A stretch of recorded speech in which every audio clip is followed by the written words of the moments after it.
This is Gaius Bowling from JoBlo.com. How you doing today? Hey, I'm good. How are you? I'm good. I was just talking with the director, David, right before I spoke with you. I said I watched the movie this morning, actually. So it's fresh in my brain. Good morning Uh, to I you. know, I know, right? Perfect jolt. I needed to be like properly awake at 5 in the morning Who for needs my job. So it was caffeine perfect. when you got the coffee? You got that. I wanted to ask you, how familiar were you with the Texas Chainsaw Massacre franchise before you became a part of this?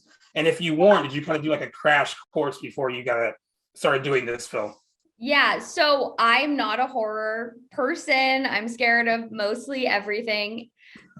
So I was like, I'm not gonna watch the original unless I get the role. And then I got the role and I was like, I guess I gotta do this. So I sat there, watched it, just like totally traumatized. Like that movie's horrifying, and that's probably why it has such a legacy. Um, so yeah, I was very intimidated too to join such a franchise that is so iconic and has so many iterations. So I was scared in many ways.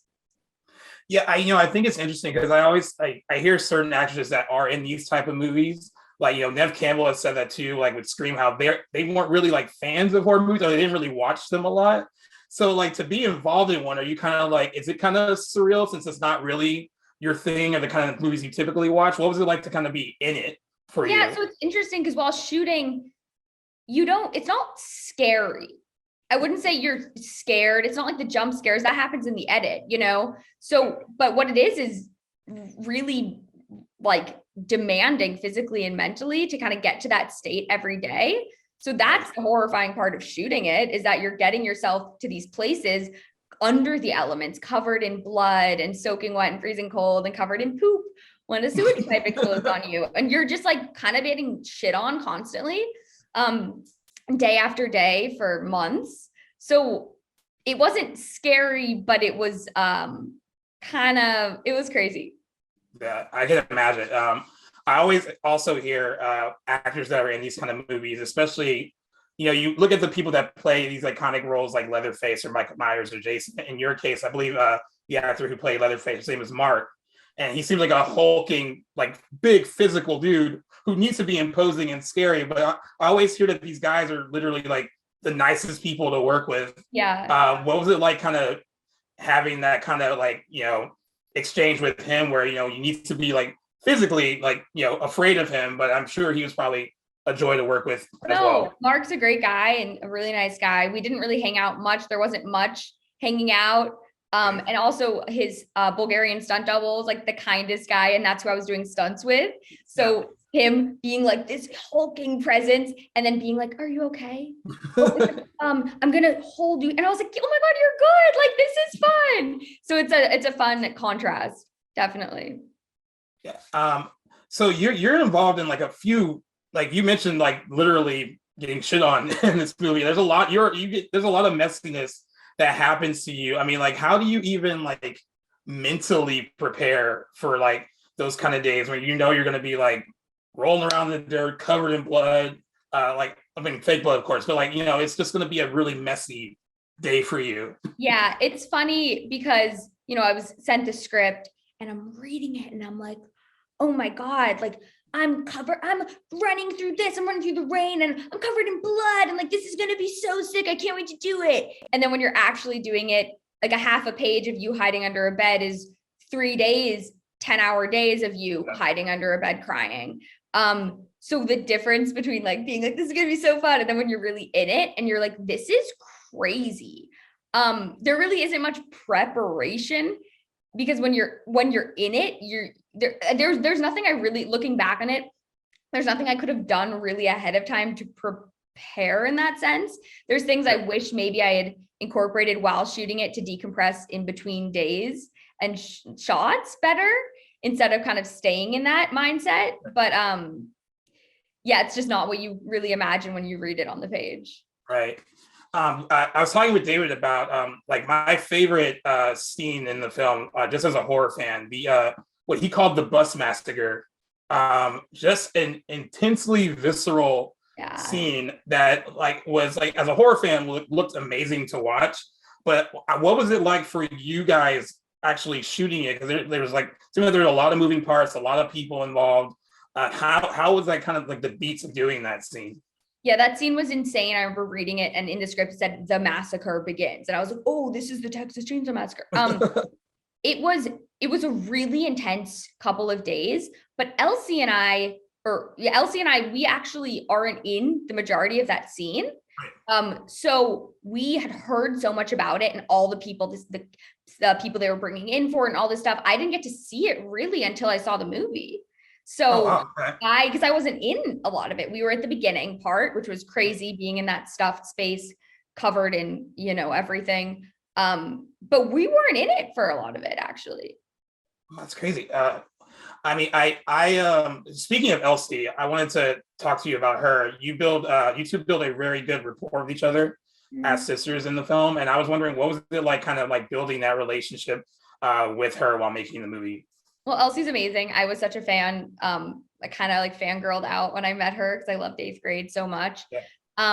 And there was, I would say, I mean, there were these night shoots of us. It was getting winter time in Bulgaria.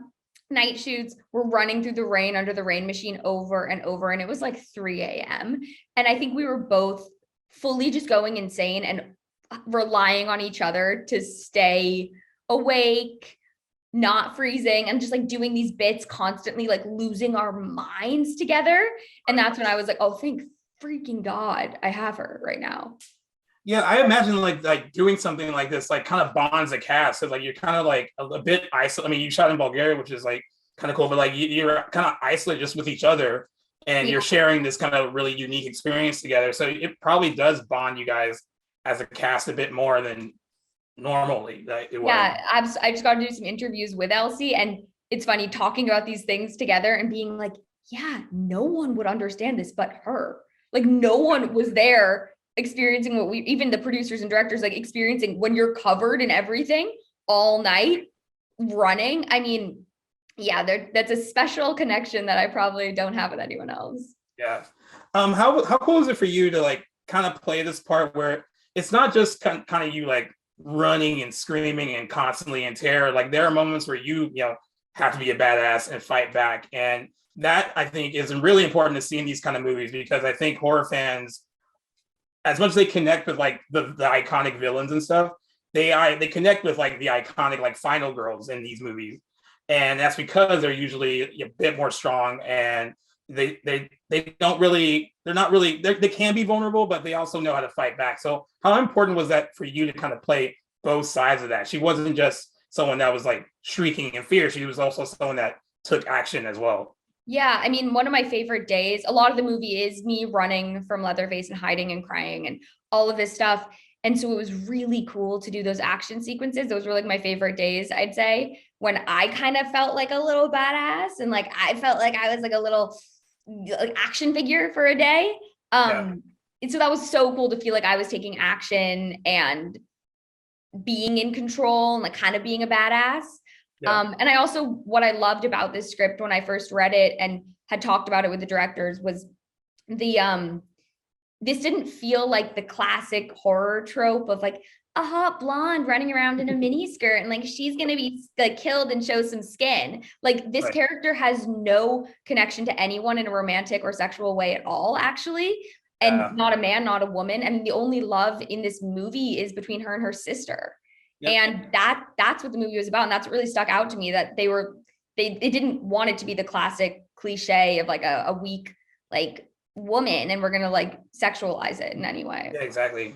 Yeah, I actually like that aspect of it too. I mean, because it could easily fall into that kind of cliche. And I think it's good that like a lot of horror films now are stepping away from that and allowing like the female characters to have these like really strong, like you have a really cool moment just like brandishing the chainsaw at one point. That's really fucking cool. I'm just gonna say that. It's like I think horror fans are gonna really enjoy seeing you kind of have that moment as well. So like I thought that was just really cool to watch, and I was like really happy that you got to have that in this film as well. Thank you. Really I was happy too. I was so excited. I was like, I get hold of it. You're like, I get the chainsaw. Okay, let's go. Well, As I wrap up here, I thought it was interesting in the beginning. You were talking about how you don't really do like horror films, but like after doing this, can you see yourself kind of like wanting to jump into this world again, or like now that you kind of know like exactly what it's all about? Yeah, I will never say never, but don't see myself doing another horror movie for a bit. Again, never say never. I after shooting this was like, I want to do something like on a couch, like covered in blankets, like I'm warm, I'm like happy, like maybe I make some jokes, like totally dry, like just happy and comfortable. So that's like no blood, no shit, none of that. Like maybe I'm talking to a person like one-on-one, like sitting. Yeah, there we go. Yeah, so not jumping in anytime soon unless something really sticks out to me. Cool. Well, they're wrapping me up here. I want to say it was a pleasure speaking with you. I had so much fun watching the film, and you are completely badass in it. So I can't wait for everyone to see it next week. So congratulations. Thank you so much. Nice talking. You too. Take care.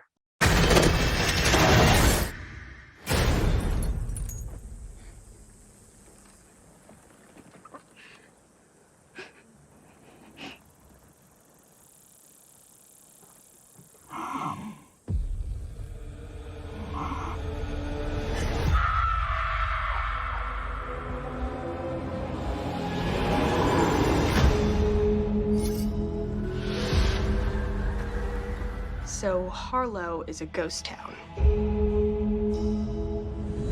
We have a vision for this place. All it needs is young blood. I don't want to live here. This is a chance for people to start fresh somewhere. Somewhere safe. Hey guys, you should see this. What are you doing in our house? You really shouldn't be here.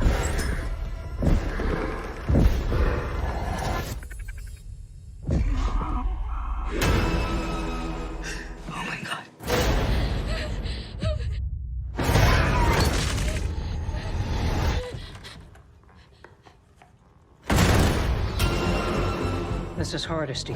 Sally, I'm afraid your old friend's back. 50 years I've been waiting for this night. Just to see him again. Who? Leatherface.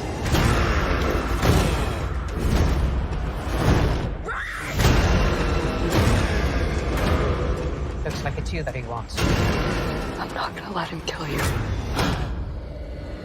You're no evil. You're no evil.